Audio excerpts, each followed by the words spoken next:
우리 무기를 우리 마음대로 빼가겠다는데 무슨 문제라도 있습니까? 라는 질문이 펜타곤 복도에 울려 퍼질 때 저는 회의실 구석에서 쓴웃음을 지었습니다. 아니요, 전혀 문제 없습니다. 가져가십시오. 어차피 이제 대한민국은 스스로를 지킬 힘이 있으니까요. 여러분, 최근 미국이 중동 정세 대응이라는 명분을 내세워 주한미군 핵심 전력을 일방적으로 이동시킨 사실을 알고 계셨습니까? 이 독단적인 전력 운용 결정에 대해 대한민국이 보여준 반응은 역사상 가장 품격 있으면서도 뼛속까지 시린 일침이었습니다. 그런데 정작 국제사회가 주목한 것은 한국의 위기가 아니었습니다. 오히려 미국의 이 안일한 선택이 초래할 파장을 걱정하며 고개를 젓고 있다는 사실이죠. 과연 워싱턴은 지금 무엇을 건드린 걸까요? 만약 대한민국이 지금처럼 스스로의 길을 확고하게 선택해 나간다면 그 순간 우리가 알고 있던 세계의 힘의 균형은 완전히 재편될 것입니다. 세계 최강이라는 제국을 거대한 시험대 위에 올려버린 대한민국의 진짜 힘 앞에 전 세계가 숨을 죽이고 있습니다. 도대체 지난 22년 동안 그 땅에서 무슨 일이 벌어진 걸까요? 지금부터 그 놀라운 진실을 파헤쳐 보겠습니다. 한국이 만약 동맹의 프레임에서 벗어나 독자 노선을 걷겠다고 선언한다면 과연 우리는 어떻게 대처해야 할까요? 펜타곤 지하 3층 회의실. 이 무거운 질문이 던져지자 공기는 순식간에 차갑게 얼어붙었습니다. 30여 명의 전략 분석관들이 일제히 저를 쳐다봤습니다. 합참의 차관급 인사가 허탈한 웃음을 흘리더군요. 엘레나 잔의 농담 하나. 한국이 왜 우리를 버리겠어? 저는 한 발도 물러서지 않고 서류를 펼쳤습니다. 지금 우리가 한국에서 빼내고 있는 핵심 자산들이 뭔지 정확히 보십시오. F-16 전투기, 패트리어트, 미사일 시스템, 그리고 사드입니다. 한반도 방어의 중추를 통째로 걷어내는 결정을 내린 겁니다. 관례대로라면 한국은 당장 외교적 경로를 총동원해 워싱턴을 압박해야 정상입니다. 그런데 지금은 너무나 조용합니다. 비정상적일 만큼 고요하죠. 차관이 차갑게 비웃으며 말했습니다. 우리가 필요 없어서 받아들인 거겠지? 저는 차분하지만 단호하게 쐐기를 박았습니다. 아니요, 받아들인 게 아닙니다. 한국에 있어서 우리가 더 이상 절대적인 필요 조건이 아니게 된 겁니다. 그 순간 회의실 그 누구도 반박하지 못했습니다. 제 이름은 엘레나 바스케스입니다. 저는 지난 20년간 동아시아 안보 전략만을 전문적으로 분석해온 독립 전략가입니다. 저의 분석은 항상 냉혹한 데이터와 현장의 징후에 기반해 왔습니다. 걸프전 이후 변화된 전장의 양상부터 최근의 극초음속 미사일 체계까지 미국의 대외 전략 보고서 상당수가 제 분석을 거쳐갔습니다. 저에게는 변치 않는 원칙이 하나 있습니다. 데이터는 거짓말을 하지 않으며 안일한 판단은 반드시 혹독한 대가를 치른다는 것입니다. 그래서 저는 권위보다는 현장의 팩트를 신뢰합니다. 그날 새벽 4시 17분 제 책상 위에 올라온 한 장의 긴급 보고서는 제 직관을 강하게 자극했습니다. 표지에는 주한미군 전력 일부 중동 차출이라는 간결한 문구가 적혀 있었죠. F-16 7대와 패트리어트 3개 포대 반출. 그런데 마지막 줄에 어사드 1개 포대 일부 이동이라는 문구를 읽는 순간 저는 심장이 덜컥 내려앉는 기분이었습니다. 20년간 수천 건의 보고서를 봤지만 한반도 방어 자산 3가지를 동시에 흔드는 결정은 본 적이 없었거든요. 이것은 단순한 전력 이동이 아니었습니다. 펜타곤 회의실에 도착했을 때 그곳의 분위기는 이상하리만치 차분했습니다. 30여 명의 분석관과 작전 참모, 그리고 부장관까지 핵심 인물들이 모두 모여 있었죠. 대형 스크린에는 한반도에서 출발해 인도양을 가로질러 사우디아라비아로 향하는 항공 이동 경로가 붉은 화살표로 선명하게 표시되어 있었습니다. 저는 자리에 앉으며 옆자리 동료에게 나직하게 물었습니다. 저 결정 누가 승인한 겁니까? 동료는 가볍게 어깨를 으쓱할 뿐이었습니다. 위에서 내려온 지신이 따져봐야 소용없다는 투였죠. 전략적 유연성 그 한마디가 모든 답이었습니다. 다른 분석관이 끼어들었습니다. 한국 측에서도 별다른 반응이 없다던데요. 그러자 누군가 맞장구 쳤습니다. 그러게 말입니다. 한국이 가만히 있는 걸 보면은 그쪽도 크게 문제될 게 없다고 판단한 것 아니겠습니까? 그 말을 듣는 순간 저는 등줄기에 서늘한 기운을 느꼈습니다. 가만히 있다고요? 미군의 핵심 방어 자산 3가지가 동시에 빠져나가는데 당사자인 한국이 침묵하는 게 정상입니까? 회의가 시작되자 작전 참모가 일어서서 차출 일정과 규모를 상세히 설명하기 시작했습니다. 오산 기지 36 전투비행대 소속의 F-16, 평택 캠프 험프리스에 배치된 패트리어트 3개 포대, 그리고 성주 기지 사드 시스템의 일부까지. 발표가 이어지는 동안 회의실은 숨소리조차 들리지 않을 만큼 조용했습니다. 누구도 의문을 제기하지 않았고 그 누구도 이 결정이 가져올 잠재적 위험을 입에 올리지 않았죠. 마치 처음부터 짜놓은 각본대로 흘러가는 연극 같았습니다. 저는 갈수록 답답해졌습니다. 작전 참모는 발표를 마치며 이렇게 결론을 내렸습니다. 전략적 유연성 차원의 일시적 재배치이며 한반도 방어 태세에 미치는 영향은 미미하다고 평가됩니다. 한국 측의 반응 또한 매우 협조적이고요. 회의실에 모인 대부분의 사람이 고개를 끄덕이며 동의를 표했습니다. 그때 부장관이 자리에서 일어섰습니다. 추가 의견 있는 사람 있습니까? 그제야 저는 처음으로 고개를 들고 천천히 손을 들어 올렸습니다. 회의실의 모든 시선이 일제히 저에게 쏠렸습니다. 엘레나 바스케스입니다. 저는 자리에서 일어섰습니다. 지난 20년간의 분석가 인생이 그 짧은 순간에 압축되어 다리에 힘이 실리는 느낌이었습니다. 그건 절대 안 됩니다. 회의실이 순식간에 술렁이기 시작했습니다. 옆자리 동료가 제 옷자락을 살짝 잡아당기며 그만 앉으라는 신호를 보냈지만 저는 무시했습니다. 만약 한국이 동맹의 가치를 제고하고 결별을 준비한다면 그때 우리는 어떡할 겁니까? 부장관이 어이없다는 듯 헛웃음을 흘렸습니다. 엘레나 자네 미쳤나? 한국이 왜 우리를 버리겠어? 옆자리 분석관이 비웃음을 따라 웃었습니다. 박사님 너무 비약 아닙니까? 저는 그들을 하나하나 둘러보았습니다.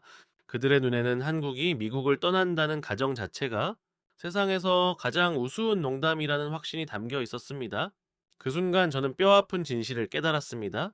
이 자리에 모인 30명이 넘는 전문가들 중 누구도 한국이 미국을 떠날 가능성을 단 한 번이라도 진지하게 검토해 본 적이 없다는 사실을요. 우리는 한국이 영원히 우리 곁에 머물 것이라 맹신해 왔습니다. 한국은 우리를 떠날 수 없는 나라라고요. 지난 수십 년간 미국 동맹 전략의 기본 전제였던 그 오만한 믿음이 바로 지금 제 눈앞에서 무너지고 있었습니다. 저는 부장관의 눈을 똑바로 응시하며 물었습니다. 지금 우리가 한국에서 빼내고 있는 전력의 무게를 그들이 모를 것이라 생각하십니까? 지금 우리가 빼내려는 이 전력들이 정확히 어떤 의미를 갖는지 한국이 모를 것이라 생각하십니까? 그저 영문도 모른 채 묵묵히 받아들였을 것이라 보십니까? 부장관의 표정이 눈에 띄게 굳어졌습니다. 무슨 말을 하고 싶은 건가? 저는 천천히 그러나 분명하게 말을 이었습니다. 한국은 알고 있습니다. 그 누구보다 정확하게 파악하고 있죠? F-16이 빠지면 공중 우세가 어떻게 흔들리는지, 패트리엇이 빠지면은 중층 방공망에 어떤 치명적인 구멍이 뚫리는지, 사드가 사라지면은 수도권 방어가 어떻게 무력화되는지 말입니다. 자기 영토의 안보니까요. 그들이 우리보다 더 잘 알고 있을 겁니다. 회의실에는 숨막히는 정적이 흘렀습니다. 저는 말을 멈추지 않았습니다. 그런데 그렇게 사태의 심각성을 잘 아는 한국이 왜 단 한 번의 항의도 하지 않았을까요? 보통의 동맹국이라면 즉각 외교 채널을 가동합니다. 정상회담을 요청하고 의회가 발칵 뒤집히는 게 수순이죠. 일본이라면 외무상이 직접 워싱턴으로 날아왔을 것이고, 독일이라면 정상 간의 긴급 통화가 잡혔을 겁니다. 호주라면 공식적인 항해 성명을 좀 발표했겠지요. 그런데 한국은 침묵을 선택했습니다. 부장관의 얼굴이 천천히 그리고 짙게 굳어갔습니다. 저는 강조했습니다. 동료 여러분, 지난 20년간 동맹을 분석해온 전문가로서 말씀드립니다. 약한 동맹은 절대 침묵하지 않습니다. 약한 동맹은 매달리고 항의하고 끈질기게 조정을 요구하죠. 침묵하는 동맹은 오직 단 하나뿐입니다. 저는 잠시 숨을 골랐습니다. 그것은 더 이상 우리에게 매달릴 필요가 없는 동맹입니다. 회의실 누군가가 작게 헛기침을 했고 누군가는 쥐고 있던 펜을 탁 소리 나게 내려놓았습니다. 분위기는 처음과 완전히 달라져 있었습니다. 부장관이 천천히 입을 열었습니다. 엘레나 자네 지금 무슨 말을 하고 있는지 알고 있나? 저는 흔들림 없이 답했습니다. 완벽하게 알고 있습니다. 부장관은 의자의 등을 깊숙이 기댔습니다. 근거가 뭔가 솔직히 고백하자면 그 순간 제게 구체적인 서류상의 데이터는 없었습니다. 하지만 20년 분석가로서의 본능이 강렬하게 경고하고 있었을 뿐입니다. 그 본능은 지금까지 단 한 번도 저를 배신한 적이 없었죠. 과거 이라크전 직전 저는 그 본능 하나로 미국이 늪에 빠질 것이라 경고했고 아프간 철수 때도 마찬가지였습니다. 그리고 그 예측은 모두 적중했죠. 지금 그 본능이 다시 저에게 경고를 보내고 있습니다.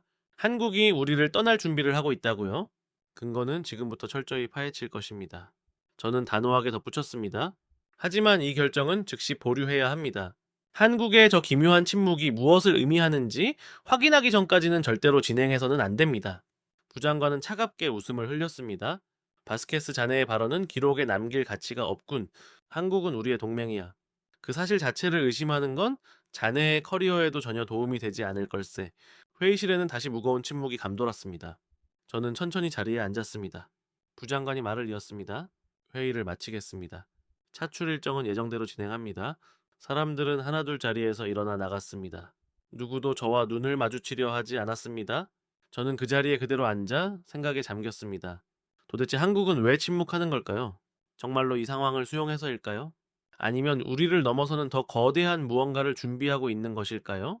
회의실이 텅 비었을 때 저는 마지막으로 자리에서 일어섰습니다. 그 순간 제 머릿속을 스치는 22년 전의 장면이 있었습니다. 용산기지 작전 회의실이었습니다.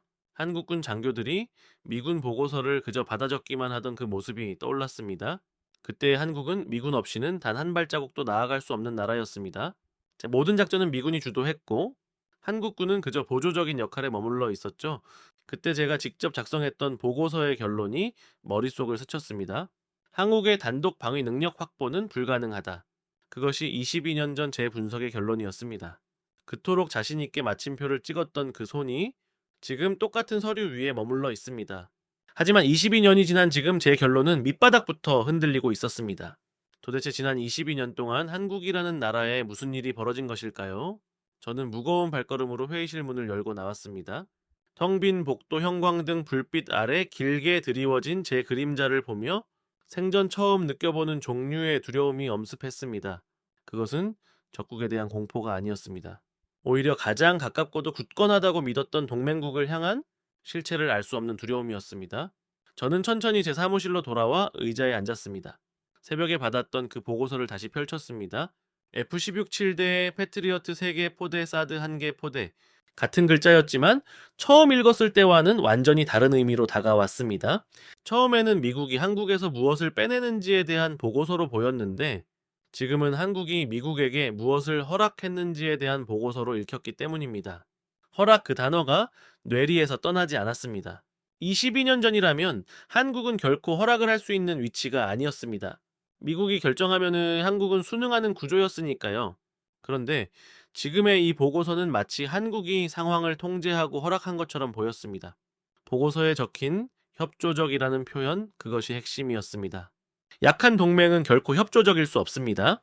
오직 강한 동맹만이 협조라는 선택지를 가질 수 있죠. 협조라는 단어는 동등한 위치에서만 가능한 말이니까요. 저는 보고서를 천천히 덮었습니다. 제 손이 살짝 떨리고 있었습니다. 20년 분석가 인생에서 단 한 번도 떨린 적 없던 손이었습니다. 부장관의 마지막 말이 다시 귓가에 맴돌았습니다. 자네 발언은 기록에 남길 가치가 없네. 한국은 우리의 동맹이야? 저는 그 말에 대답하고 싶었습니다. 그것이 바로 가장 위험한 가정입니다라고요. 저는 혼잣말로 나직하게 중얼거렸습니다. 한국이 우리 동맹이라는 가정, 그리고 그들이 영원히 그럴 것이라는 가정. 그 가정이 깨지는 순간 미국의 동맹 전략 전체가 뿌리째 흔들릴 것입니다. 지금 한국의 침묵은 그 가정이 무너지고 있다는 결정적인 신호였습니다. 하지만 워싱턴의 누구도 그 신호를 읽어내지 못하고 있었습니다. 그 순간 책상 위 전화기가 날카롭게 울렸습니다. 새벽 6시 47분. 평소라면 절대 전화가 올 시간이 아니었습니다. 저는 천천히 수화기를 들었습니다. 익숙한 목소리가 들려왔습니다. 엘레나 회의 끝났다고 들었네. 22년 전 용산기지에서 함께 근무했던 옛 동료였습니다. 지금은 미국 정보기관에서 한국 업무를 총괄하고 있는 인물이었죠. 저는 단도직입적으로 물었습니다. 한국 담당으로서 묻겠어. 지금 한국에서 누가 이 침묵을 지휘하고 있는 거지? 수화기 너머로 잠시 침묵이 흘렀습니다. 그러더니 옛 동료가 나지막하고 차분하게 답했습니다. 엘레나 자네가 정말 답을 알고 싶다면 이 전화로는 안 돼. 직접 만나야 해. 전화는 거기서 끊겼습니다. 저는 수화기를 든 채 한참을 그 자리에 굳어 있었습니다. 20년 동안 들어본 적 없는 답변이었습니다. 직접 만나야 한다. 그 말이 의미하는 바를 본능적으로 알 수 있었습니다. 이것은 단순한 침묵이 아니라는 뜻이었습니다. 워싱턴 내부에서도 누군가는 이 상황을 심상치 않게 보고 있다는 뜻이기도 했습니다. 저는 떨리는 손으로 전화를 내려놓고 자리에 앉았습니다. 그리고 저는 혼잣말로 나지막이 내뱉었습니다. 한국 자네들 도대체 무엇을 준비하고 있는 건가? 창밖으로는 워싱턴의 새벽이 밝아오고 있었습니다. 그 새벽빛은 평소보다 유난히 차갑고 날카롭게 느껴졌습니다. 20년 분석가 인생에서 처음으로 저는 제 손길이 닿지 않는 곳에서 동맹국 안에 무언가가 거대하게 자라고 있다는 사실을 인정해야 했습니다. 그것은 단순한 변화가 아니라 어쩌면 우리가 알고 있던 시대의 끝을 예고하는 전조일지도 모른다는 생각에 등골이 오싹해졌습니다. 그날 저는 다짐했습니다. 한국이 침묵하는 진짜 이유를 반드시 제 손으로 밝혀내겠다고 말입니다. 오전 7시 30분 워싱턴 외곽의 한 작은 카페에서 옛 동료를 만났습니다. 도시는 아직 깨어나기 전이라 거리는 한산했고 카페 안에는 우리뿐이었습니다. 마이클 브래드포드 22년 전 용산기지에서 함께 근무했던 정보 장교이자 지금은 미국 정보기관의 한국 담당관이 된 그가 창가 자리에 앉아 있었습니다. 저는 자리에 앉자마자 단도직입적으로 물었습니다. 마이클 한국 담당관으로서 답해주게. 지금 한국이 침묵하는 진짜 이유가 뭔가? 마이클은 천천히 커피잔을 내려놓고는 저를 똑바로 응시했습니다. 엘레나 자네가 지금 그 질문을 한다는 것 자체가 우리 문제의 시작이야. 저는 의아해하며 되물었습니다. 무슨 뜻인가? 마이클은 잠시 침묵하더니 입을 열었습니다. 한국이 왜 침묵하는지 답하기 전에 먼저 물어보지. 자네가 한국을 마지막으로 진지하게 분석한 게 언제인가? 저는 잠시 생각에 잠겼다가 솔직하게 답했습니다. 22년 전 용산기지에서 작성했던 보고서가 마지막이었어. 마이클이 느릿하게 고개를 끄덕였습니다. 그렇지. 그게 자네 답의 절반이야. 저는 답답했습니다. 무슨 말을 하려는 건가? 마이클이 커피를 한 모금 마시고 말을 이었습니다. 엘레나 자네만 그런 게 아니야.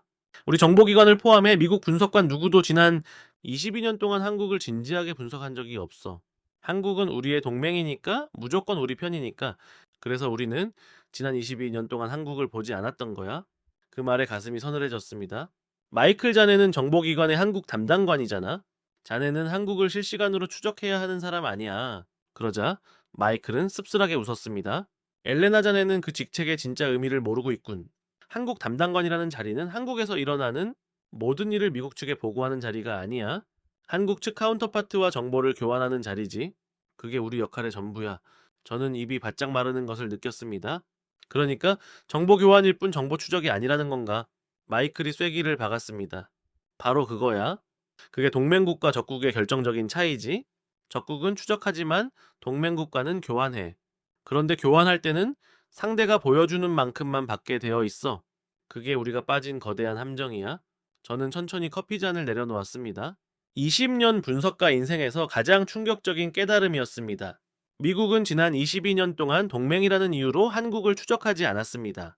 그래서 한국이 그동안 무엇을 준비해 왔는지 우리는 까맣게 모르고 있었던 겁니다. 그럼 자네가 보기에 지금 한국은 어떤 상태인가? 마이클이 잠시 창밖의 희미한 새벽빛을 바라보다가 무겁게 입을 열었습니다. 엘레나 솔직히 말하지. 나도 몰라. 내가 받는 정보는 한국이 우리에게 보여주는 정보뿐이야. 그들이 의도적으로 숨기는 영역이 얼마나 거대한지 나조차 알 길이 없어. 마이클은 잠시 말을 멈췄다가 덧붙였습니다. 하지만 한 가지는 확실해. 자네가 회의실에서 했던 그 말, 그게 정답일 가능성이 높아.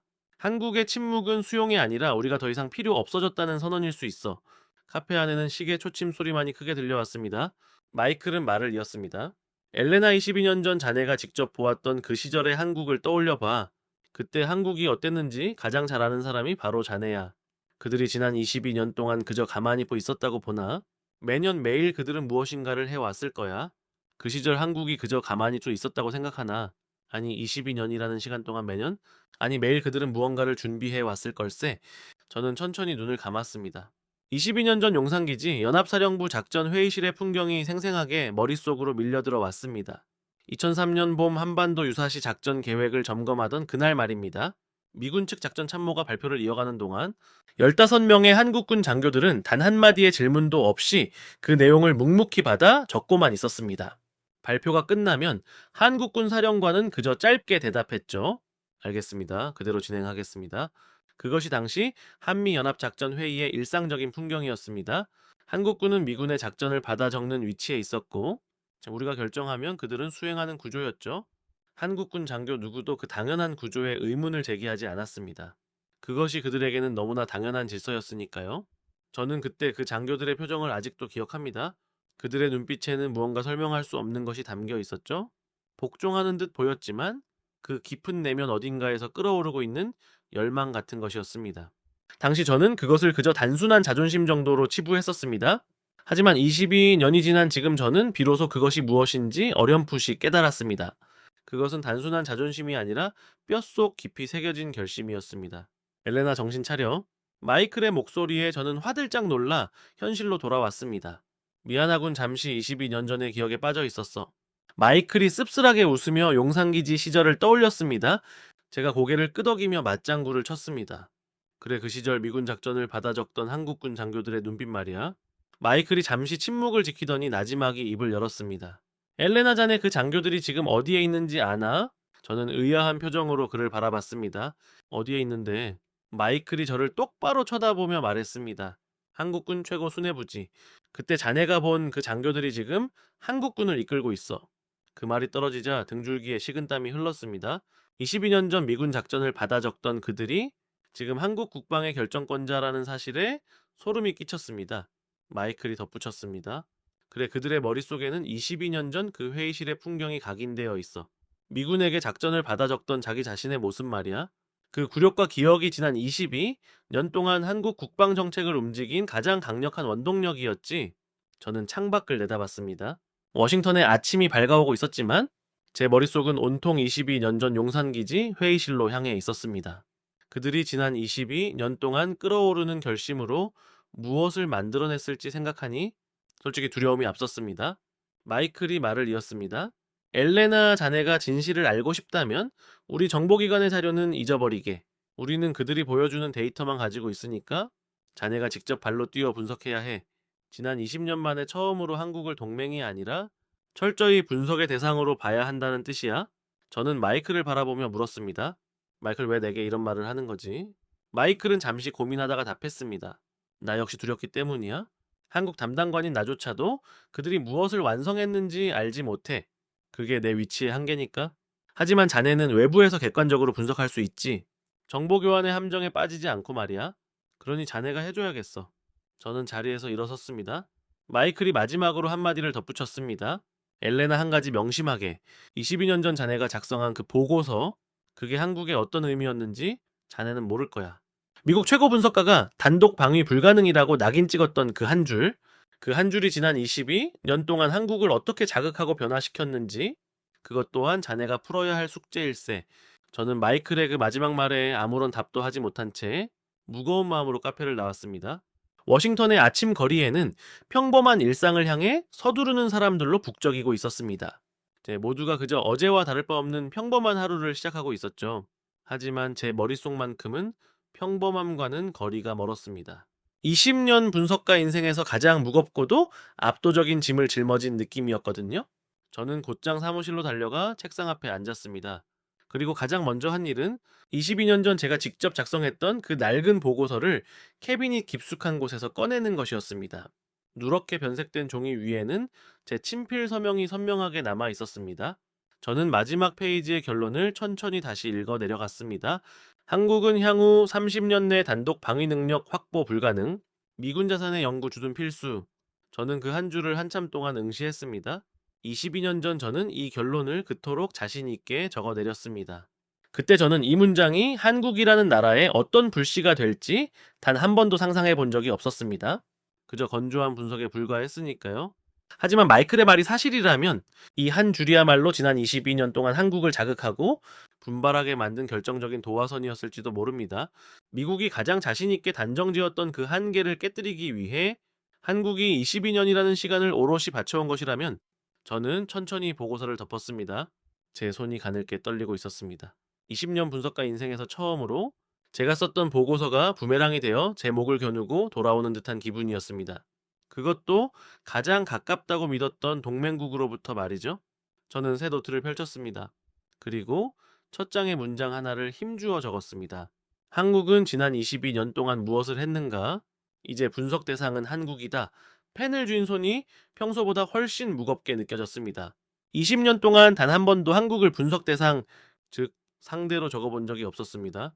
한국은 항상 동맹이었고 협력의 대상이었으며 때로는 우리의 전략 안에서 통제해야 할 대상이었죠. 그런데 지금 저는 처음으로 한국을 분석의 타깃으로 적고 있었습니다. 미국의 안보를 위협할 수도 있는 관점에서 말입니다. 저는 펜을 내려놓고 창밖을 내다보았습니다. 워싱턴의 햇살이 사무실 안으로 강렬하게 내리쬐고 있었습니다. 하지만 그 눈부신 햇살 아래서도 한 가지 의문은 머릿속에서 점점 거대한 파도처럼 커지고 있었습니다.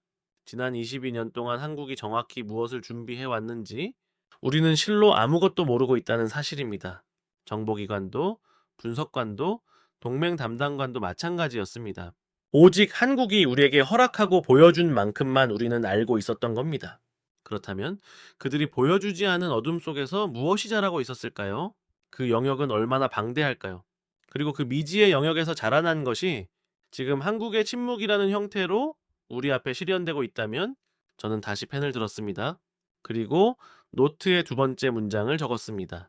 한국이 침묵하는 진짜 이유는 우리가 지난 22년 동안 한국을 보지 않은 그 방심의 시간 속에 있다.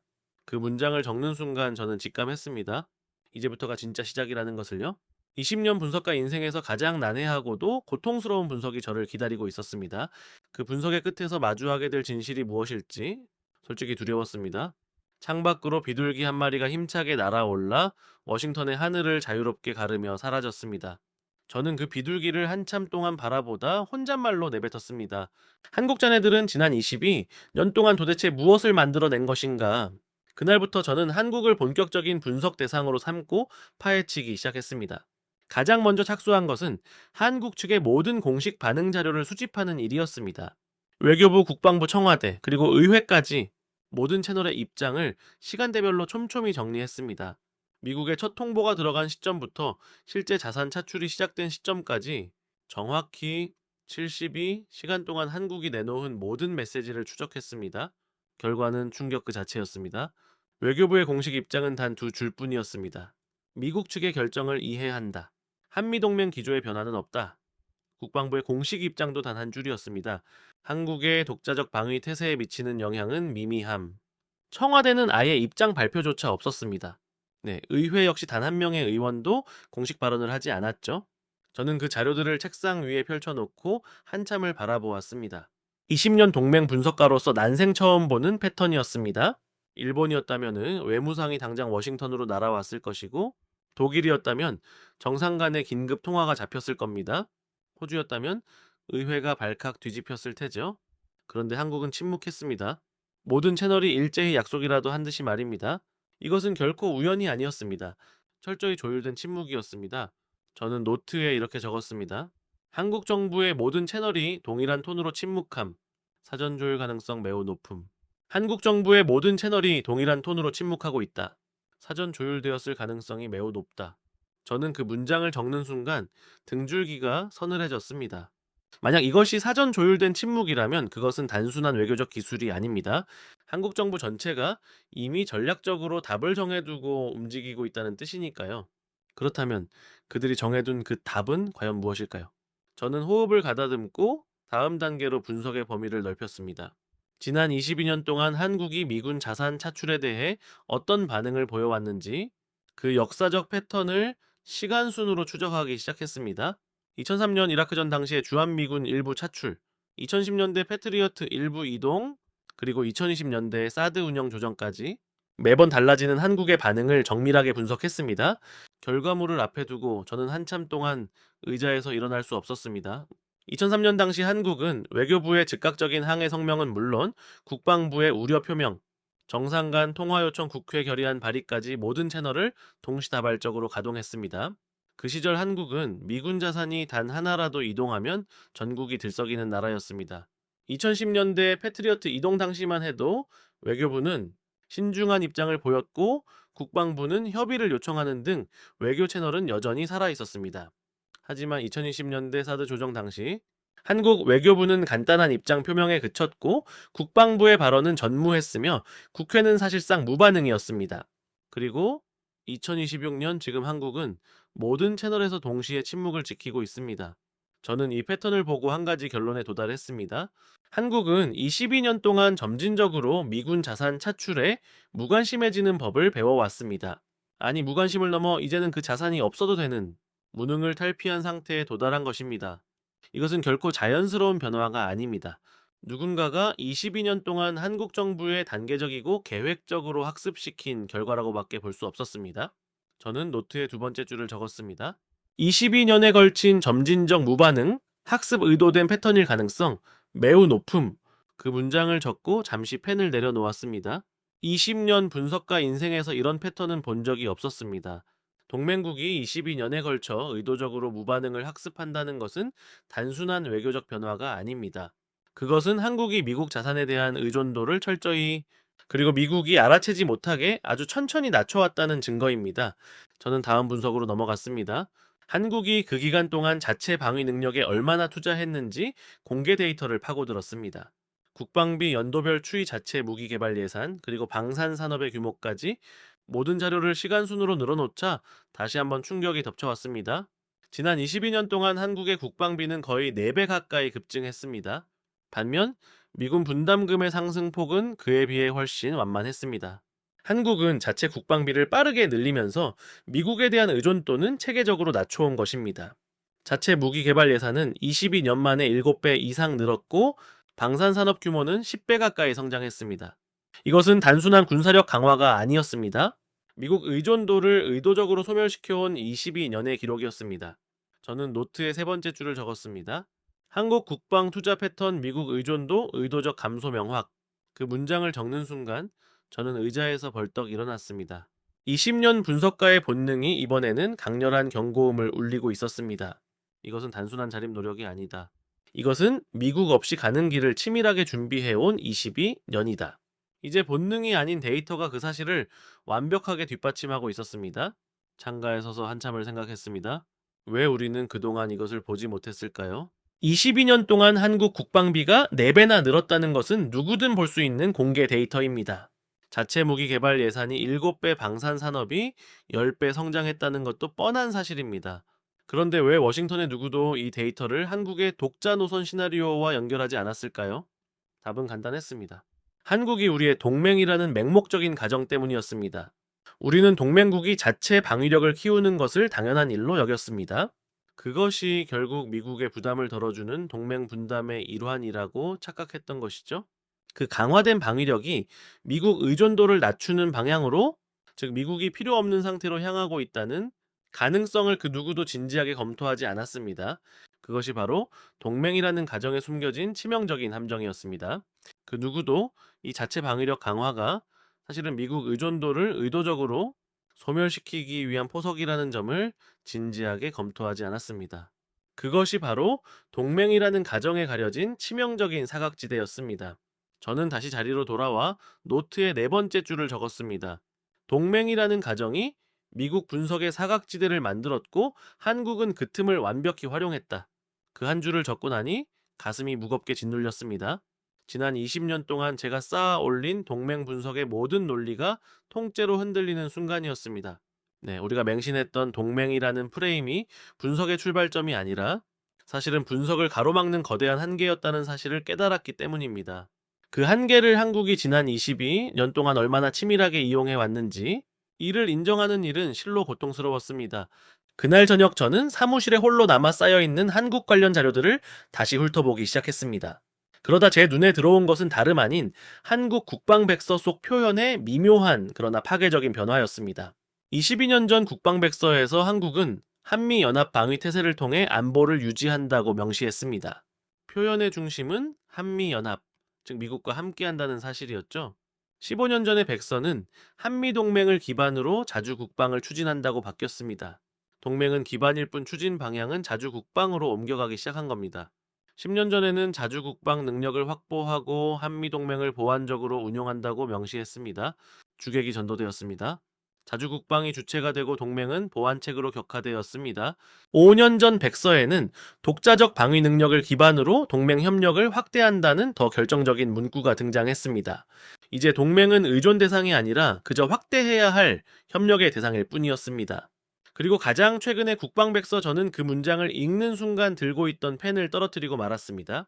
한국은 자국의 안보를 자국의 능력으로 책임진다. 자국이라는 단어가 2번이나 강조되어 있었습니다. 한미동맹은 이제 그 방대한 안보 전략의 핵심이 아니라 별도의 항목으로 빠져있는 부속 표현에 불과했습니다. 저는 그 한 줄을 한참 동안 응시했습니다. 20년 분석가로서 본 가장 서늘한 변화였습니다. 한국이 스스로의 안보 주체를 자국으로 명시하기 시작했다는 것, 동맹을 핵심 위치에서 부속 위치로 밀어냈다는 것은 단순한 어휘의 변화가 아니었습니다. 한국이 동맹을 바라보는 시각 자체가 근본적으로 뒤바뀌었다는 증거였죠. 그런데 워싱턴의 누구도 지난 22년 동안 이 결정적인 변화를 추적하지 않았습니다. 저는 자리에서 일어나 창밖을 내다보았습니다. 워싱턴의 야경이 화려하게 펼쳐져 있었지만 제 머릿속에는 오직 하나의 결론만이 선명하게 떠올랐습니다. 한국은 지난 22년 동안 철저히 미국 없이 가는 길을 의도적으로 준비해 왔다는 사실입니다. 그리고 지금 우리는 그 치밀한 준비에 완결된 결과물 앞에 서 있습니다. F-16 패트리어트 사드 차출에 한국이 침묵하는 이유, 그것은 그들에게 이미 다른 대안이 있기 때문입니다. 자국의 안보를 자국의 능력으로 책임지겠다는 그 선언이 한국이 우리에게 보내는 진짜 답이었습니다. 저는 다시 책상에 앉아 노트에 마지막 줄을 채워 넣었습니다. 한국의 침묵은 우연이 아니다. 22년에 걸친 치밀한 준비의 결과다. 그 문장을 적는 순간 저는 이것이 끝이 아님을 직감했습니다. 한국이 22년 동안 쌓아 올린 그 길의 끝에는 우리가 아직 상상조차 하지 못한 거대한 무언가가 더 있을 것이라는 불길한 확신이 들었습니다. 단순한 방위 능력 확보 정도로 그들이 멈췄을 리가 없습니다. 22년이라는 시간은 그보다 훨씬 더 긴 호흡의 계획을 품기에 충분한 세월이었으니까요. 저는 책상 위에 흩어진 자료를 한 장씩 정리했습니다. 이제 한국이 만들어온 그 카드의 정체를 구체적으로 들여다봐야 할 시간이었습니다. 형광등 불빛 아래 저는 낮게 읊조렸습니다. 한국 자네들이 정교하게 설계해 놓은 그 카드를 이제 내가 직접 확인해 주겠네. 창밖 밤하늘에는 별 하나가 외롭게 떠 있었습니다. 20년 분석가 인생에서 가장 길고도 고통스러운 밤이 그렇게 시작되고 있었습니다. 다음날 새벽 저는 한국의 자체 무기체계 데이터를 본격적으로 추적하기 시작했습니다. 가장 먼저 집중한 것은 한국의 자체 방공망이었습니다. 미군이 패트리어트와 사드를 빼내면 한반도 방공망에 어떤 공백이 생기는지, 그리고 한국이 그 공백을 과연 무엇으로 메우려 하는지 반드시 확인해야 했습니다. 저는 한국방위사업청의 공개 자료를 펼쳤습니다. 천공천공이라는 미사일 시스템의 이름이 가장 먼저 눈에 들어왔습니다. 22년 전 제가 한국에 머물던 시절에는 들어본 적도 없는 이름이었죠. 청운기의 양산 완료, 그리고 이른바 한국형 사드라 불리는 LSAM이 양산 진입 단계에 있다는 사실을 확인하고 저는 그 자료를 한참 동안 멍하니 바라봤습니다. 한국은 미군의 패트리어트 체계를 대체하기 위해 저층과 중층, 그리고 고층을 아우르는 3단계 다층 방공망을 독자적으로 구축해 왔습니다. 미군 자산이 한반도에서 빠져나갈 모든 가능성을 대비해 지난 22년 동안 자체 무기로 그 빈틈을 촘촘히 메워온 것입니다. 저는 노트에 첫 줄을 적어 내려갔습니다. 한국 자체 다층 방공망 완성 단계, 미군 패트리어트 공백 자체 대응 가능, 그 한 줄을 적고 잠시 펜을 놓았습니다.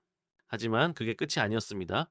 다음 자료를 펼치는 순간 저는 의자에서 천천히 몸을 일으킬 수밖에 없었습니다.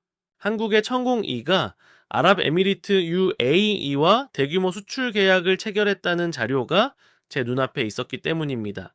그것도 단순한 시범 도입이 아니라 본격적인 다개년 도입 계약이었습니다. 저는 그 자료를 2번, 3번 거듭 읽었습니다. 아랍에미리트는 중동의 핵심 국가이고 미국이 한반도에서 빼낸 패트리어트가 향하고 있는 곳도 바로 중동입니다. 같은 지역 같은 방공 수요인데 그 나라가 이미 미국 패트리어트 대신 한국의 천궁을 선택한 것입니다. 저는 펜을 들어 다음 줄을 적었습니다.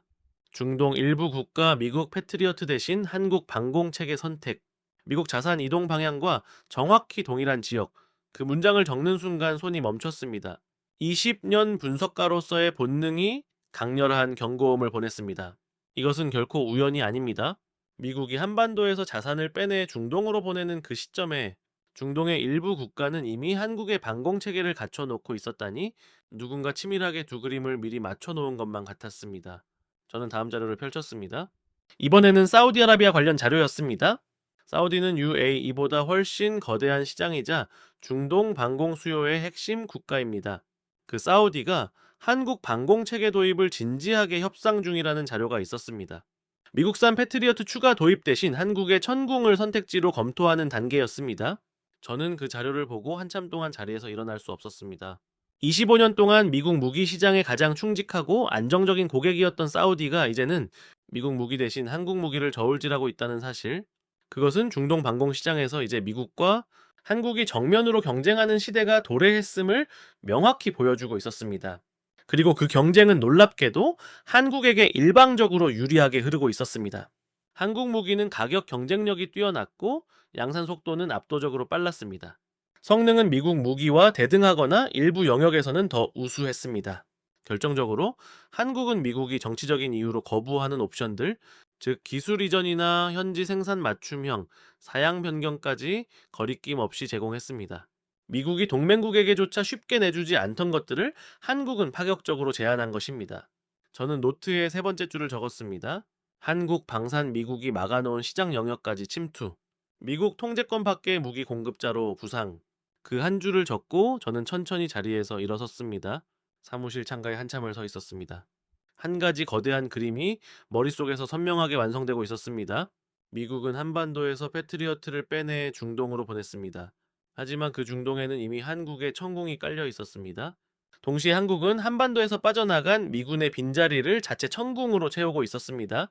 이게 대체 무슨 그림입니까? 미국이 한국에서 무기를 빼서 중동으로 옮기는 동안 한국은 그 두 시장에서 동시에 영향력을 확장하고 있었던 겁니다. 미국이 빠진 자리를 한국이 두 곳 모두에서 채우는 구조였습니다. 한국 내의 빈자리를 메울 자체 무기체계 또한 따로 준비되어 있었습니다. 결국 미국이 자국의 자산을 한국에서 중동으로 재배치하는 동안 한국은 그 두 시장에서 동시에 영향력을 확대하고 있었던 것입니다. 이것은 단순한 무기 시장에서의 경쟁이 아니었습니다. 미국이 떠난 그 공백을 한국이 두 곳에서 동시에 메우며 새로운 주도권을 쥐는 구조였습니다. 저는 자리로 돌아와 노트에 네 번째 줄을 적었습니다. 미국 자산의 이동은 한국의 시장 확장을 위한 통로가 되었다. 미국이 빠진 곳을 한국이 채우는 이중 구조의 형성. 그 한 줄을 적는 순간 가슴이 무겁게 내려앉았습니다. 20년 분석가 인생에서 목격한 가장 충격적인 전략적 구조였습니다. 동맹국이 우리가 남긴 공백을 채우고 있다니, 그것도 한 곳이 아니라 두 곳에서 동시에 말입니다. 더욱 놀라운 것은 한국이 이 구조를 이미 22년 전부터 설계해 왔다는 점입니다. 미국이 자산을 옮기는 시점에 정확히 맞춰 자신의 자리를 만들어두는 방식으로 말입니다. 저는 다음 단계로 분석의 초점을 옮겼습니다. 한국이 도대체 어떻게 이런 정교한 구조를 만들어낼 수 있었는지 그들의 방산 수출 데이터를 시간순으로 추적했습니다. 22년 전 한국의 방산 수출 규모는 통계에 잡히지도 않을 만큼 미미했습니다. 하지만 10년 전부터 본격적인 상승세를 타기 시작했고 최근 5년 사이에는 매년 폭발적인 성장 곡선을 그렸습니다. 수출 대상국 또한 동남아시아에서 중동, 그리고 최근에는 폴란드와의 K2 전차 대규모 계약으로 대표되는 유럽 시장까지 뻗어나갔습니다.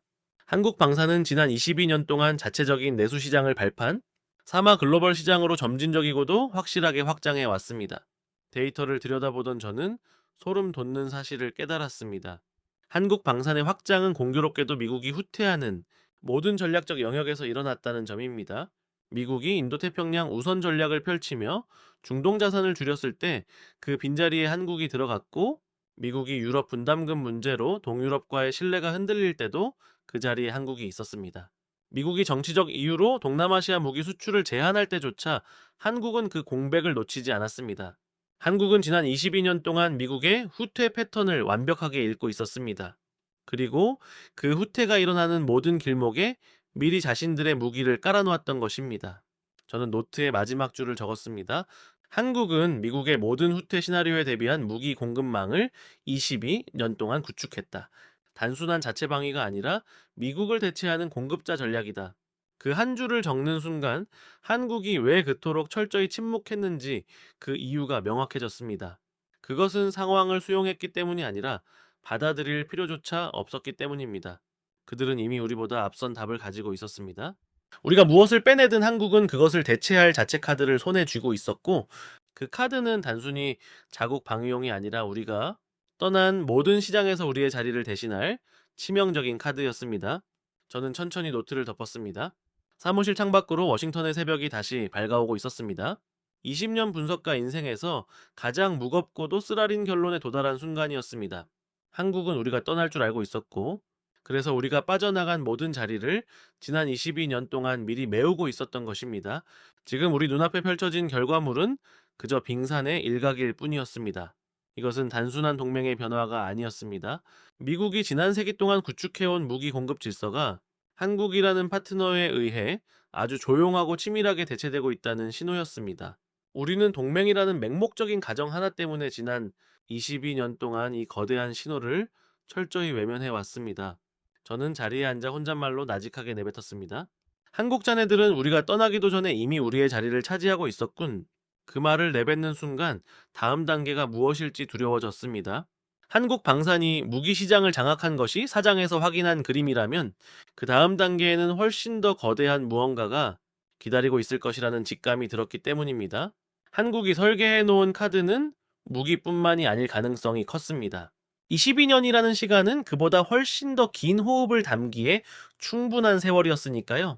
새벽의 희미한 빛이 책상 위에 노트를 비추고 있었습니다. 저는 떨리는 손으로 다시 펜을 들었습니다. 다음 단계에서 확인해야 할 것이 너무나 많았습니다.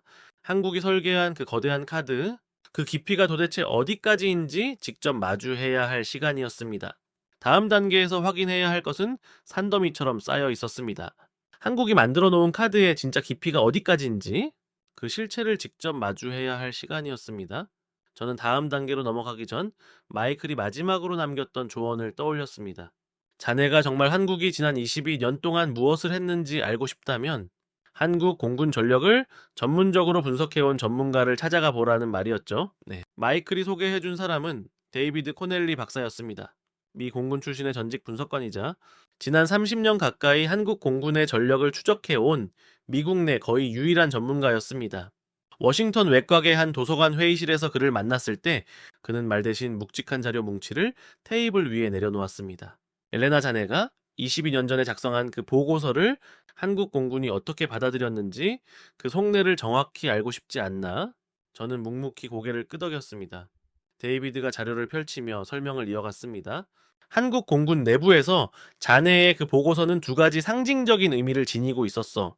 자, 첫째는 미국 최고 분석가의 결론이라는 권위였고, 둘째는 그 결론이 한국 공군의 한계를 명확히 못 박았다는 사실이지. 데이비드는 잠시 말을 멈추고 저를 뚫어지게 쳐다보았습니다.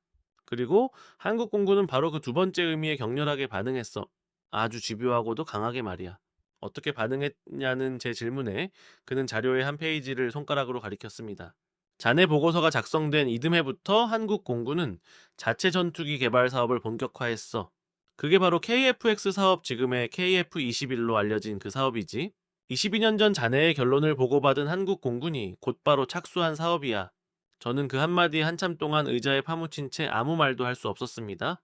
20년 분석가 인생에서 이토록 무거운 인과관계를 마주한 적은 없었습니다. 제가 펜 끝으로 휘갈긴 단 한 줄의 결론이 한국 공군의 다음 20이 년을 결정짓는 거대한 반전의 도화선이 되었다는 사실 때문입니다. 그 결과물이 지금 양산 1호기로 출고되어 세계를 놀라게 하고 있는 KF-21이라는 점은 더욱 충격적이었습니다. 자네 보고서의 결론이 정확히 뭐였지? 데이비드가 물었습니다. 저는 떨리는 목소리로 답했습니다. 한국은 향후 30년 내에 단독 방위 능력 확보 불가능, 미군 자산의 연구 주둔 필수. 데이비드는 가볍게 웃음을 터뜨렸습니다. 자료에는 당시 그 보고서를 보고받은 한국 공군 장군이 남긴 말이 적혀 있더군. 들어보겠나? 저는 고개를 끄덕였습니다. 데이비드가 자료를 읽어 내려갔습니다. 미국이 30년 안에 불가능하다고 했다. 그렇다면 우리는 30년 안에 가능하게 만들겠다. 그 30년이 미국 분석가의 마지막 보고서가 되도록 하겠다. 그 문장을 듣는 순간 온몸에 전율이 일었습니다. 22년 전 그 장군은 이후 한국 공군 참모총장 자리까지 오른 인물이었습니다. 그리고 그가 다짐했던 대로 한국은 22년 만에 자체 전투기 양산 단계에 도달했습니다. 30년이라는 기한을 채우기도 전에요. 데이비드는 다음 자료를 펼치며 강조했습니다. 엘레나 KF-21이 단순한 자체 전투기라는 사실에만 주목하면 안 돼. 그게 핵심이 아니니까. 저는 의아한 표정으로 되물었습니다. 무슨 뜻인가? 데이비드는 자료의 한 부분을 가리켰습니다. KF-21 개발 과정에서 한국이 가장 목을 맸던 게 뭔지 아나? 바로 항공전자 장비의 완전 국산화야. 레이더 통신 전자전 시스템까지 전부 한국이 자체 기술로 해결했어. 미국 기술 라이선스 없이 말이야? 이게 무엇을 의미하는지 알겠나? 저는 잠시 침묵하다가 답했습니다. 미국의 통제 없이도 독자적으로 운용 가능하다는 뜻이군.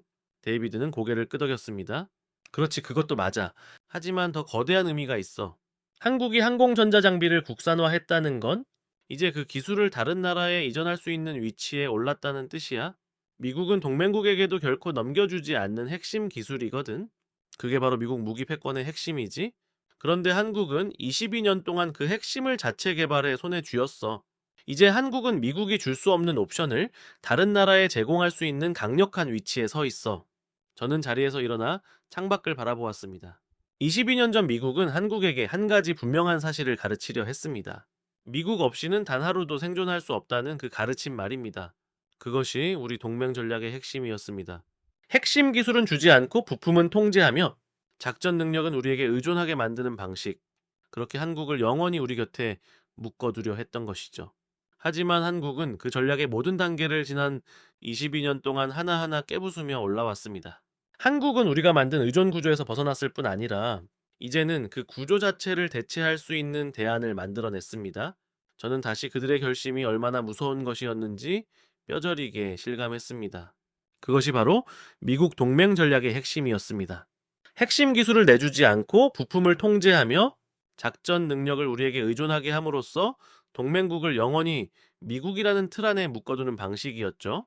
하지만 한국은 지난 22년 동안 그 전략의 모든 단계를 하나씩 깨부수며 올라왔습니다. 핵심 기술의 자체 개발 부품 국산화, 독자적인 작전 능력 확보, 그리고 이제는 그 모든 것을 패키지화하여 다른 나라에 수출하는 단계까지 말입니다. 한국은 단순히 우리 의존 구조에서 벗어난 것을 넘어 우리가 구축한 그 질서의 거대한 대안을 완성해냈습니다. 저는 자리로 돌아와 데이비드에게 물었습니다. KF-21이 궁극적으로 향할 시장은 어디인가? 그는 잠시 생각하더니 단 한 줄로 답했습니다. 미국 무기를 사고 싶어도 정치적인 이유로 구매하지 못하는 모든 나라야. 그리고 그런 국가는 생각보다 훨씬 많지. 저는 그 한마디에 가슴이 묵직해졌습니다. 미국 무기를 간절히 원하지만 제약을 받는 나라들, 인도네시아, 필리핀, 말레이시아 같은 동남아 국가들부터 사우디아라비아와 아랍에미리트 같은 중동의 핵심국, 그리고 폴란드와 루마니아를 포함한 동유럽 국가들까지 미국의 정치적 외교적 잣대에 발이 묶인 모든 나라가 잠재적인 한국의 고객이었습니다. 한국은 우리가 가지 못하는 그 모든 길을 열어 젖혔습니다. 정치적 부담은 적고 수출 결정은 신속하며 가격과 옵션 협상은 유연했죠. 한마디로 미국이 갖추지 못한 강점들을 한국은 완벽하게 구현하고 있었습니다. 데이비드는 마지막으로 뼈아픈 일침을 남겼습니다. 엘레나 20이 연전 자네가 한국의 30년 한계를 그었을 때 자네에게는 그저 건조한 분석이었겠지만 한국에게는 참을 수 없는 도전장이었어. 그들은 그 도전장을 받은 이후 단 한순간도 멈추지 않았지. 자네의 결론을 매년 한 단계씩 깨부수며 이제는 완벽하게 그 한계를 초월한 거야. 데이비드와 헤어져 사무실로 돌아온 저는 책상 위에 22년 된 그 보고서를 다시 펼쳤습니다. 마지막 페이지에 남은 제 친필 서명과 단독 방위 능력 확보 불가능이라는 문구를 한참 동안 바라보았습니다. 그리고 새 노트를 펼쳐 첫 줄에 이렇게 적었습니다. 22년 전 나의 결론은 한국에게 도전장이었다. 한국은 그 도전장을 받아들였고 22년 만에 스스로 답을 만들어냈다. 그 문장을 적는 순간 20년 분석가 인생에서 처음으로 제가 해온 모든 분석의 근간이 잘못되었음을 인정해야 했습니다. 저는 한국을 통제 가능한 동맹으로만 봤습니다. 미국 없이는 단 하루도 견딜 수 없는 나라로요. 하지만 한국은 제 모든 가정을 지난 22년 동안 조용히 무너뜨리고 있었습니다. 이제 한국은 우리의 분석적 전제 바깥에 존재하는 나라가 되었습니다. 저는 노트의 두 번째 줄을 적었습니다. 한국은 미국 동맹 분석의 모든 전제를 깬 첫 번째 사례, 통제 가능한 동맹에서 통제 불가능한 파트너로의 이동 완료. 통제 불가능한 파트너. 20년 동안 동맹국에게는 단 한 번도 써본 적 없는, 오직 적국에게만 사용하던 표현이었습니다. 하지만 그것이 지금 한국의 냉혹한 실체였습니다. 저는 천천히 펜을 내려놓았습니다. 사무실 창밖으로 워싱턴의 저녁 노을이 핏빛처럼 번지고 있었습니다. 그 붉은 노을을 보며 저는 걷잡을 수 없는 의문에 사로잡혔습니다. 한국이 통제 불가능한 파트너가 된 지금 미국은 도대체 어떻게 그들을 다루어야 할까요? 22년 동안 견고했던 우리의 전략이 무너진 자리에서 우리는 무엇을 해야 할까요? 제 머릿속에서 하나의 결론이 형체를 갖추기 시작했습니다. 한국이 설계해 놓은 카드는 무기가 전부가 아닐 것입니다. 다음 단계에서 한국이 꺼내들 그 무언가, 그것이야말로 진짜 두려움의 핵심이었습니다. 22년이라는 시간은 그보다 훨씬 더 긴 호흡의 계획을 준비하기에 충분했으니까요. 저는 다음 단계의 시나리오를 머릿속에 그리며 그 끝에 무엇이 기다리고 있을지 숨죽여 고뇌했습니다. 한국이 무기 공급 질서까지 재편했다면 그 다음 단계는 동맹의 구조 자체를 뒤흔들 수 있는 카드를 쥐고 있을 가능성이 매우 높았습니다. 저는 펜을 쥔 채 혼잣말로 중얼거렸습니다. 한국 자네들이 다음으로 꺼내들 카드는 도대체 무엇인가? 20년 분석가 인생에서 가장 두렵고도 집요한 질문이 뇌리를 떠나지 않았고 그 답을 찾는데 사흘 밤낮을 꼬박 쏟아부었습니다. 사무실에 갇혀 지내며 저는 한국의 외교 패턴을 원점에서 재검토했습니다. 22년 동안 한국이 맺어온 관계들을 시간순으로 나열하자 경악스러운 그림이 드러났습니다. 한국은 미국이 발을 들이기 어려운 나라들과 은밀하고도 조용하게 밀착해 왔습니다. 폴란드에는 단순히 K2 전차와 K9 자주포를 수출하는 것을 넘어 현지의 정비시설을 구축하고 한국 기술자를 파견했으며 폴란드군이 한국 훈련소에 입소하는 등 단순 거래를 넘어선 군사협력의 틀을 깔아놓았습니다. 베트남 역시 마찬가지였습니다. 미국이 까다롭게 무기 수출을 제한해온 그 빈자리에 한국의 함정이 들어갔고 베트남 장교들이 한국 해군에서 훈련을 받고 있었죠. 인도네시아는 KF-21 공동개발 파트너로 끌어들이며 잠수함까지 수출했고 한국 군사학교에서 교육받는 시스템을 구축했습니다. 자료를 훑어보던 제 눈에 명확한 패턴이 보였습니다. 한국은 무기 수출을 명분 삼아 지난 22년 동안 자신들만의 독립적인 군사협력 네트워크를 구축해 온 것입니다. 그 네트워크에 포함된 국가들 대부분은 미국이 통제하기 어려운 나라들이었습니다. 저는 노트에 첫 줄을 떨리는 손으로 적었습니다. 한국 무기 수출을 매개로 한 독자적 군사협력 네트워크 구축, 통제 불가능한 새로운 동맹망 형성 중 펜을 내려놓고 숨을 골랐습니다. 미국 통제 밖의 동맹망, 20년 동안 단 한 번도 상상해 본 적 없는 개념이었습니다. 동맹은 오직 미국만이 만들 수 있었고 동맹국은 그 그물망의 일부가 되는 것이 미국 안보 전략의 불변의 진리였으니까요. 그런데 한국은 그 기본 질서 자체를 깨뜨리고 있었습니다. 저는 다음 단계로 넘어가 그들이 이 네트워크를 어떤 방향으로 끌고 가려 하는지 분석했습니다. 외교부와 국방부의 각종 협력 문건을 교차 분석하던 중 반복적으로 등장하는 키워드 하나가 눈에 띄었습니다. 바로 다자 안보 협력이었습니다. 22년 전만 해도 이는 한미동맹을 보완하는 수식어에 불과했습니다. 하지만 시간이 흐를수록 한미동맹과 대등한 가치를 지닌 표현으로 격상되었고 최근에는 아예 한미동맹과는 별도로 추진되는 독립적인 협력 체계로 변모해 있었습니다. 도대체 이 표현의 진짜 의미는 무엇일까요? 한참을 파고든 끝에 저는 묵직한 결론에 도달했습니다. 다자 안보 협력은 미국 중심의 양자 동맹 구조에 대한 명백한 대안이라는 뜻이었습니다. 미국 한 나라에만 의존하는 대신 여러 나라가 서로를 연결하는 구조를 만들겠다는 것이죠. 그 체제 안에서 미국의 영향력은 상대적으로 희석될 수밖에 없고 한국은 그 거대한 다자 구조의 핵심 허브로 자리 잡게 됩니다. 저는 노트에 두 번째 줄을 적었습니다. 한국이 추진하는 다자 안보 협력은 미국 중심 양자 동맹 구조에 대한 명백한 대안 제시. 그 한 줄을 적는 순간 가슴이 무겁게 내려앉았습니다. 이것은 단순한 외교적 다변화가 아니었습니다. 미국의 안보 패권에 대한 근본적이고도 정면적인 도전이었습니다. 머릿속에 한 가지 시나리오가 점점 선명해졌습니다. 한국이 어느 시점에 미국에 통보를 해오는 시나리오였습니다. 그것은 동맹 파기 같은 극단적인 방식이 아니었습니다. 훨씬 더 정교하고 우아한 방식이었죠. 한미동맹은 유지하되 자신들이 구축한 다자 안보 협력 체계를 본격적으로 가동하겠다라는 선언이었습니다. 미국 역시 그 체계의 수많은 파트너 중 하나로 참여할 수 있다는 통보였습니다. 동맹의 파기가 아니라 동맹의 격하였습니다. 미국이 한국에게 유일한 안보 파트너에서 여러 파트너 중 하나로 격화되는 이 상황에 우리는 어떻게 대응할 수 있을까요? 22년 전이라면 즉각적인 압박 카드가 유효했을 것입니다. 무기 공급 중단이나 분담금 압박 같은 무기들이 우리 손에 있었으니까요. 하지만 지금은 다릅니다. 한국은 압도적인 기술력이 담긴 자체 무기를 가지고 있고 전 세계를 아우르는 군사협력 네트워크가 있습니다. 미국의 압박에 굴복할 이유가 전혀 없는 상태였습니다. 오히려 전 세계 안보의 안정적인 축을 담당해준 한국의 성장의 경위를 표해야 할 판이었습니다. 저는 이 모든 시나리오와 데이터를 담아 펜타곤 보고서를 완성했습니다. 한국 단독 방위 능력 재평가 및 구조 변화 분석이라는 제목을 달았죠. 회의실에 들어서는 순간 분위기는 사흘 전과 완전히 달라져 있었습니다. 합참 부의장까지 참석한 자리에서 부장관은 무거운 표정으로 제 보고서를 읽어 내려갔습니다. 그리고 천천히 입을 열었습니다. 엘레나 박사장의 보고서가 맞네. 한국은 단순히 자립한 것을 넘어 우리와의 관계를 재정해야 할 준비를 마쳤군. 저는 부장관을 바라보며 말했습니다. 이제 우리가 한국에게 조건을 걸던 시대는 끝났습니다. 오히려 그들이 구축한 평화적이고 평등한 다자 구조에 미국이 어떻게 합류할지 고민해야 합니다.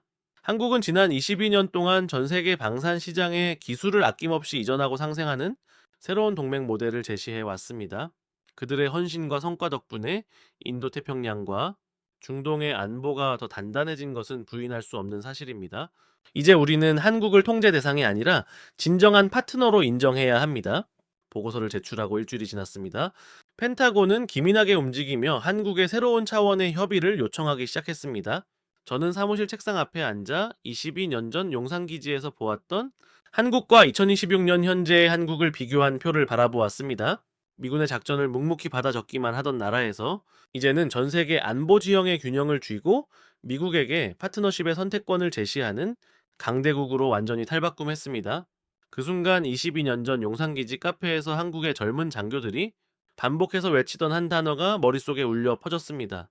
자주 스스로 한다는 뜻이었습니다.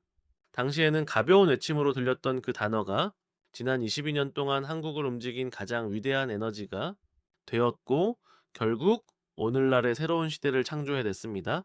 우리는 그동안 우리가 한국을 보호하고 있다고 믿었습니다. 하지만 진실은 한국이 스스로를 지킬 위대한 힘을 키웠고 이제는 상생의 지혜로 우리를 선택하고 있었다는 사실입니다. 강함은 타인에게 받는 것이 아니라 스스로 만들어내는 것임을 한국은 온몸으로 증명해 보였습니다. 20년 분석과 인생의 마지막 장을 덮으며 저는 새로운 시대를 준비하기 위한 책을 집필하기로 결심했습니다. 책의 제목은 이미 정해져 있었습니다. 한국이 우리에게 가르쳐 준 것. 펜타곤을 나서는 제 발걸음은 그 어느 때보다 무거웠지만 동시에 새로운 시대에 대한 깊은 존경심으로 가득 차 있었습니다.